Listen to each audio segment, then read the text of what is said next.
Oh, Rocky, Paul here. So, I'm what you would call between a rock and a hard place. And probably you are too. So, we're looking at some fiberglass or some wood. Haven't pulled this off to see what it is yet. That's loose from the bottom. We did pull some of this tape, and what we're finding under there is a layer of, well, 2 layers of plywood, or seems to be 2 layers of plywood. It's, I can take it out with my hands. And it looks like we got some steel screws right here. So it looks like we have an inner layer of plywood, and we have an outer layer of plywood. Or this may all just be one layer, I don't know for sure, of plywood that was put on here. Looks like a steel screw right there, like a drywall screw.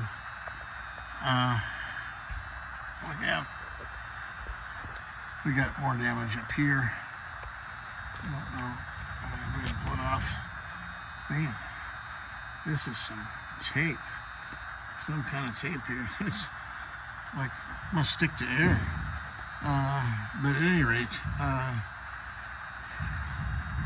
we've got a huge area right here. It looks like our fiberglass is still stuck back here.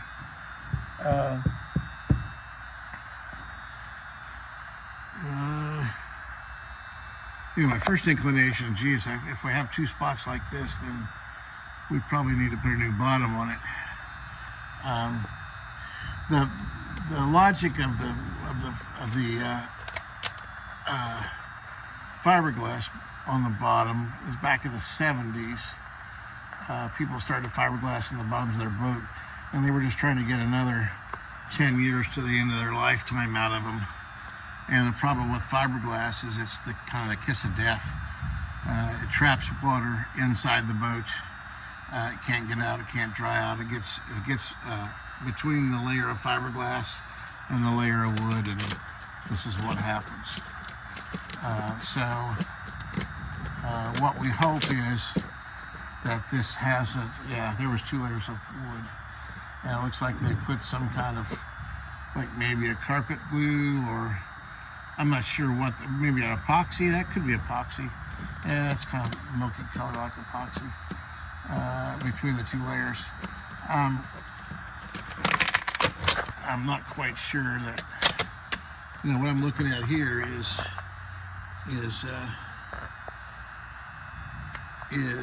fir plywood, which Chris Craft put fir plywood in for an inner layer. And then put it in diagonally like this. That looks like epoxy. So somebody's trying to do what's called a West System epoxy bottom, and we have replaced brand new bottoms before. Well, not brand new, 10-year-old bottoms. I consider them brand new. And this bottom may be maybe 10 years old as well. And what we have to hope for is that it hasn't reached the frames. So, and we have to hope that we don't have any more areas like this on the bottom of the boat. If we don't, we could repair it. But I think you might be in here. If we make a repair, we don't know when the next spot is going to break loose, when you're going to have a problem with the next spot. I don't know what we got going on there. Maybe more of that 50-mile-an-hour tape. A bottom would be the thing to do, but bottoms are very expensive. So I'm going to have to do some more research to see if it makes sense to make a repair here, or if we really need to be encouraging you to do a new bottom. at first I thought I was going to find more of these areas because this is under the front seat.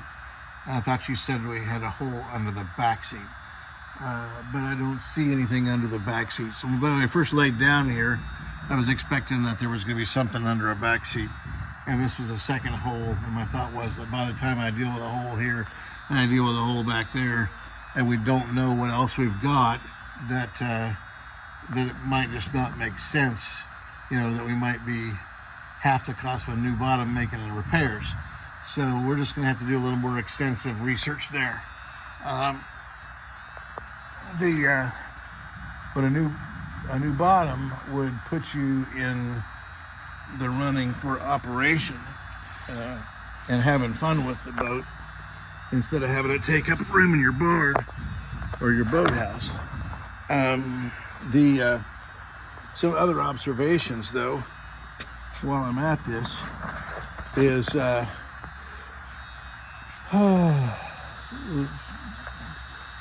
I'm hesitant whether to tell you. So there's a lot of stuff wrong with the restoration that was done on this.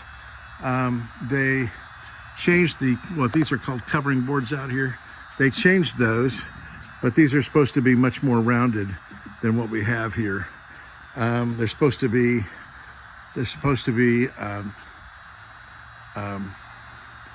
wood underneath this rub rail, about 3/4 of an inch thick from here, that spaces this rub rail out and gives you something sacrificial to tear up if you hit something. This is definitely rounded wrong. It looks like they either took the old decks off, raised them up, put plywood underneath them, and put the decks back down, but for some reason they chamfered this edge. My thought is that they might have done that and it made the decks too tall, and so they did this chamfer right here, which is incorrect. This should come right off even with the sides here. The interior upholstery is wrong. You wouldn't have had ceiling boards in 1955. You had a panel that had alligator and gold and white upholstery on it. Of course, the gauges are wrong. The steering wheel's wrong. The flooring's wrong.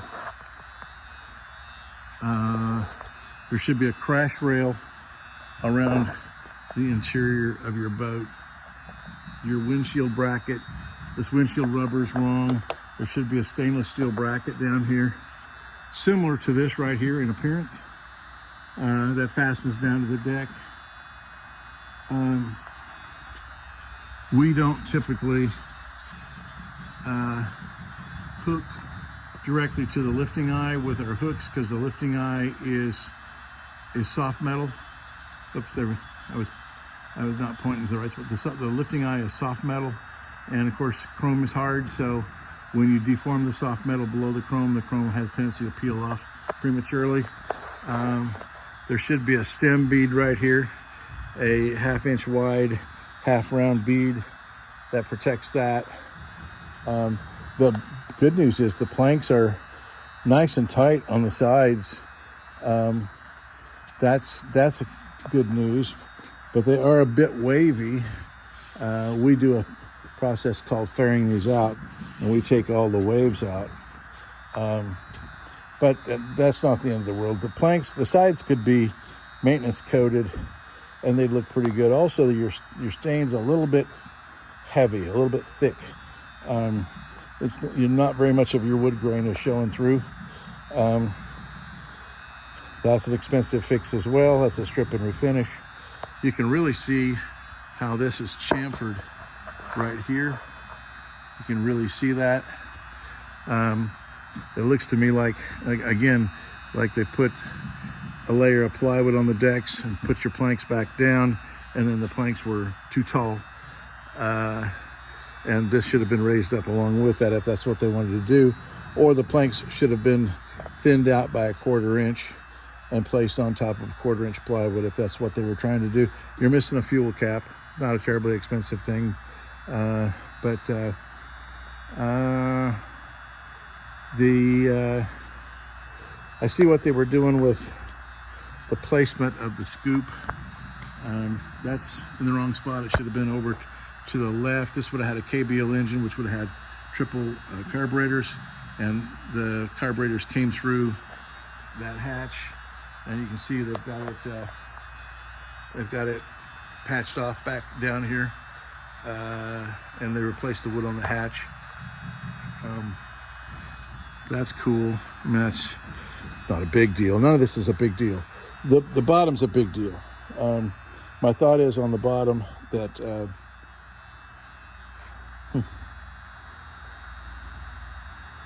you got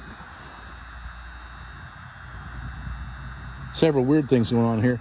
These are not original. These exhaust tips are not, but the rings would have been. The reason they're flat is that the exhaust should have been actually right up here under the spray rail, and that's the reason that they would have a flat edge on them.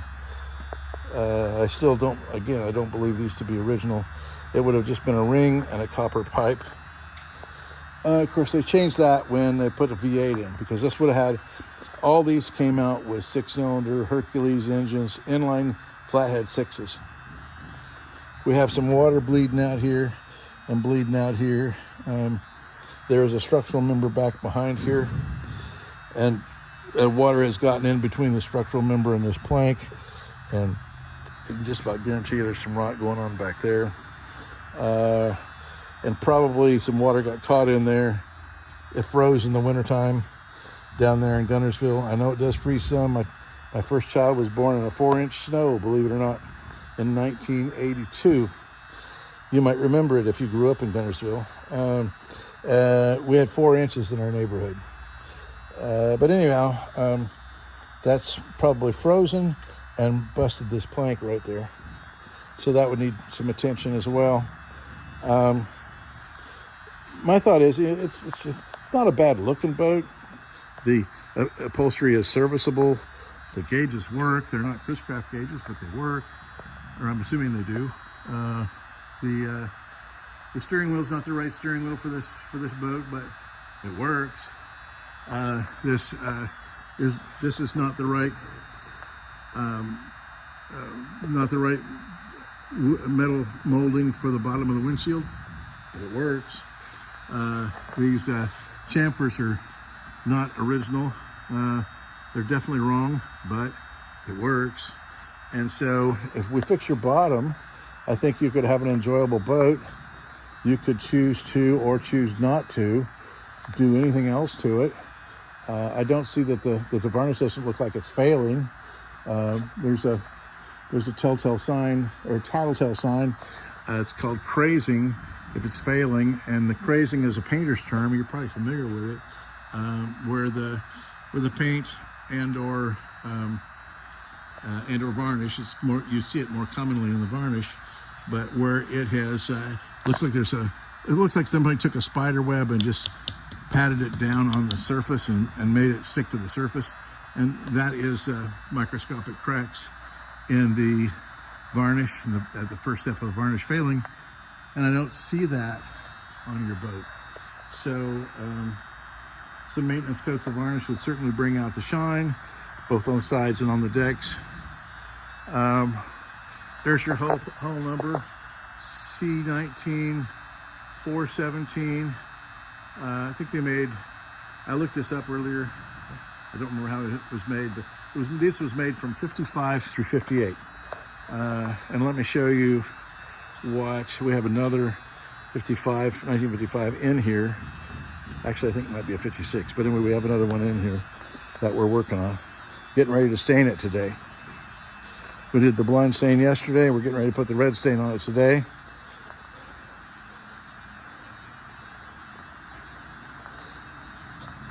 Let me get to that and kind of show you, and then I'll send you some links of what your boat should look like. Then you can decide if you want to go just fix the bottom, or if you want to upgrade and correct some of the other problems that the boat's got, or just want to enjoy it like it is. The one we're finishing up some bungs on so that we can get it that the stain on it is right here.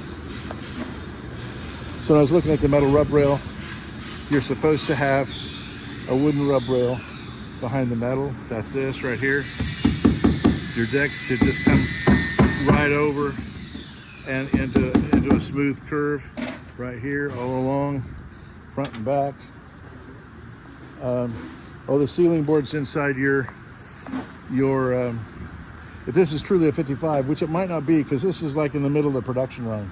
So this could be a 56.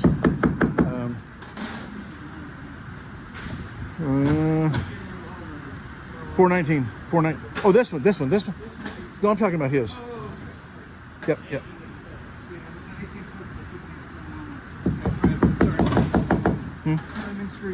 Okay. I don't know where I was going now, but I know it's going to be the Hero. So you wouldn't have had the ceiling boards that are shown in yours. Those would have been panels with gold and white upholstery on the panels. And we sent an interior to Iceland. I'll send you a link to where we made that interior if you wanted to, and you can decide if you want to correct those things. But anyhow, it does look like we could make a repair to the bottom, because it does look like all the problem is isolated. But I'm going to have to do a little more research before I can tell that for sure. But anyway, this is I'll send you some links to some completed 55 through 58s that we've done, and you'll get a better idea of what you should look like. All right, talk to you later. Thank you.